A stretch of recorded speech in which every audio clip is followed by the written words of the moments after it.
नमस्कार दोस्तों, SB story teller में आपका स्वागत है। आज की इस वीडियो में हम देखेंगे कि कैसे कलयुग का अंत होगा और कैसे सतयुग की शुरुआत होगी और सतयुग के लोग कैसे होंगे। तो चलो आओ वीडियो शुरू करते हैं। नमस्कार दोस्तों, आप सभी जानते हैं कि हिंदू धर्म ग्रंथों में काल यानी समय को 4 युगों में बांटा गया है: सतयुग, त्रेता युग, द्वापर और कलयुग। अभी हम लोग कलयुग में जी रहे हैं। कलयुग यानी एक ऐसा युग जिसमें मनुष्य जाति का मन असंतोष से भरा हो, सभी मानसिक रूप से दुखी हो, धर्म का सिर्फ एक चौथाई अंश रह गया हो। वर्तमान परिस्थिति में यह चरितार्थ होता हुआ भी दिख रहा है। आज चारों ओर अहंकार, प्रतिशोध, लालच और आतंक ही दिखाई देता है। पुराणों में कलयुग को मनुष्य के लिए श्राप के समान माना गया है। लेकिन दोस्तों, क्या आपने कभी सोचा है कि कलयुग कब शुरू हुआ, या फिर इस शापित युग का अंत कब होगा और उसके बाद कौन सा युग आएगा? तो आइए जानते हैं कि कलयुग के बाद का युग कैसा होगा। धार्मिक ग्रंथों के अनुसार युगों के परिवर्तन का यह 22वां चक्र चल रहा है। गीता में भी इस बात का वर्णन किया गया है। गीता के अनुसार परिवर्तन ही सृष्टि का नियम है। जैसे आत्मा एक शरीर को छोड़कर दूसरा शरीर धारण करती है, दिन के बाद रात होता है, जैसे ऋतु भी अपने निश्चित समय के साथ परिवर्तित होती है, ठीक उसी तरह एक निर्धारित कालखंड के बाद इस सृष्टि में युग का परिवर्तन भी होना अटल सत्य। ग्रंथों में कलयुग से जुड़े एक कथा का वर्णन किया गया है, जिसके अनुसार एक दिन किसी ने भगवान विष्णु से पूछा कि प्रभु, अभी द्वापर युग चल रहा है और कालखंड के चक्र के अनुसार इसके बाद कलयुग आने वाला है, लेकिन मनुष्य उस युग को पहचानेंगे कैसे? तब विष्णु जी ने कहा, जब दुनिया में पाप बढ़ जाएगा तब समझ लेना कि कलयुग शुरू हो चुका है। कलयुग की शुरुआत स्त्री के केशों से होगी। अभी जिन केशों को स्त्री का आभूषण माना जाता है, उन्हीं केशों को कलयुग की स्त्रियां कटवाना शुरू कर देगी। उसके बाद सभी स्त्री पुरुष सुंदर दिखने के लिए अपने बालों को रंगना शुरू कर देंगे और फिर कलयुग में किसी के भी बाल लंबे और काले नहीं दिखाई देंगे। इसके बाद जिस दिन पुत्र पिता पर हाथ उठा देगा, उस दिन समझ लेना कि कलयुग शुरू हो चुका है। इतना ही नहीं, जब हर घर में कलह क्लेश होने लगेगा, कोई आपस में मिलकर नहीं रहेगा, लोग अपने ही घर में अपनों को मारेंगे, तो समझ लेना कि कलयुग अपने चरम पर पहुंच चुका है। उसके बाद में शिव और ब्रह्मा एक हो जाएंगे और फिर जब कलयुग हम सब पर हावी हो जाएगा, हम तीनों मिलकर इस युग का अंत कर देंगे और एक नए युग की शुरुआत होगी। हिंदू धर्म ग्रंथों के अनुसार कलयुग का काल 4,32,000 साल लंबा है और अभी कलयुग का प्रथम चरण ही चल रहा है। ऐसा माना जाता है कि कलयुग का प्रारंभ 3102 ईसा पूर्व से हुआ था, जब 5 ग्रह मंगल, बुध, शुक्र, बृहस्पति और शनि मेष राशि पर 0 डिग्री पर हो गए थे। इसका अर्थ यह हुआ कि कलयुग का 5121 वर्ष बीत चुका है और 4,26,880 वर्ष अभी बाकी है। परंतु कलयुग का अंत कैसे होगा, इसका वर्णन हमें ब्रह्म पुराण में मिलता है। ब्रह्म पुराण के अनुसार कलयुग के अंत में मनुष्य की आयु महज 12 वर्ष की रह जाएगी। इस दौरान लोगों में द्वेष और दुर्भावना बढ़ेगी। कलयुग की उम्र जैसे जैसे बढ़ती जाएंगी, वैसे वैसे नदियाँ सूखती जाएंगी। बेईमानी और अन्याय से धन कमाने वाले लोगों में बढ़ोतरी होगी। धन के लोभ में मनुष्य किसी भी हत्या करने में संकोच नहीं करेगा। मनुष्य पूजा पाठ, व्रत, उपवास और सभी धार्मिक काम करना बंद कर देंगे। गाय दूध देना बंद कर देंगी। मानवता नष्ट हो जाएगी।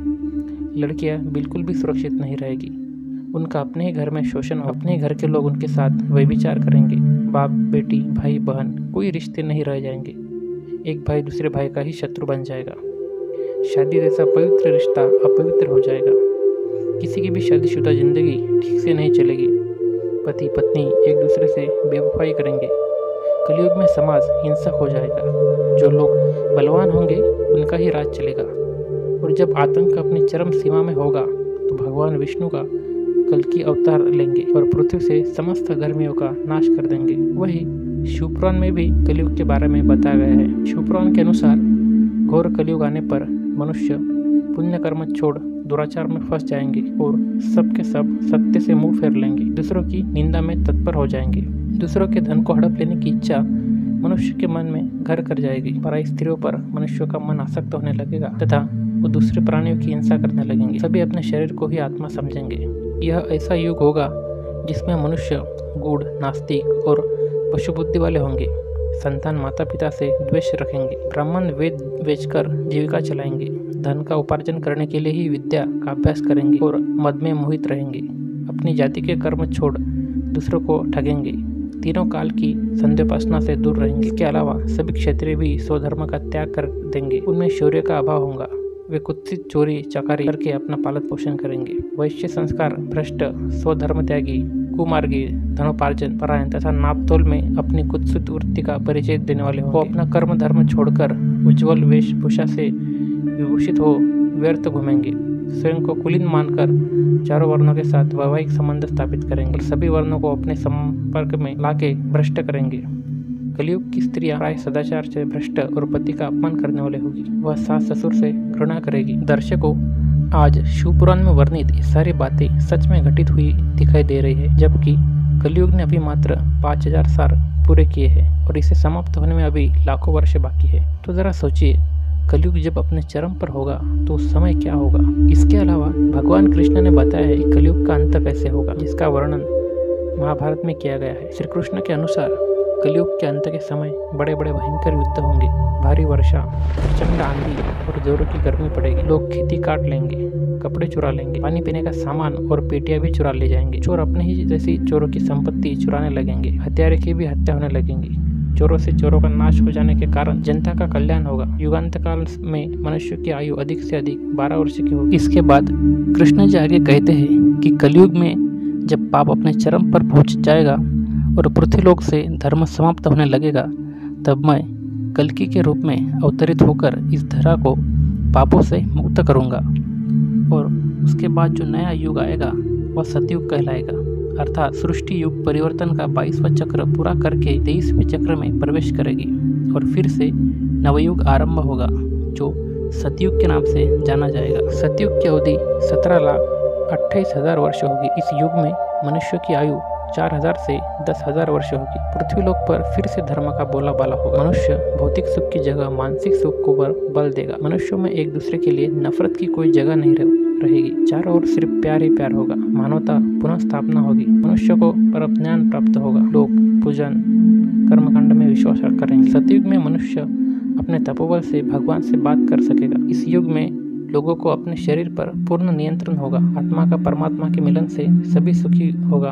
अर्थात सतयुग को इस सृष्टि का स्वर्ण युग कहा जाएगा। लेकिन दर्शकों, सतयुग आने में अभी काफी लंबा समय है, और तो क्यों न हम लोग कलयुग में ही अपने धर्म और कर्म से सतयुग की तरह जीने का काम करें, क्योंकि ग्रंथों में भी इस बात का वर्णन मिलता है कि कलयुग में भी जो लोग धर्म और कर्म पर विश्वास करेंगे उन्हें सतयुग की तरह ही सुख की प्राप्ति होगी।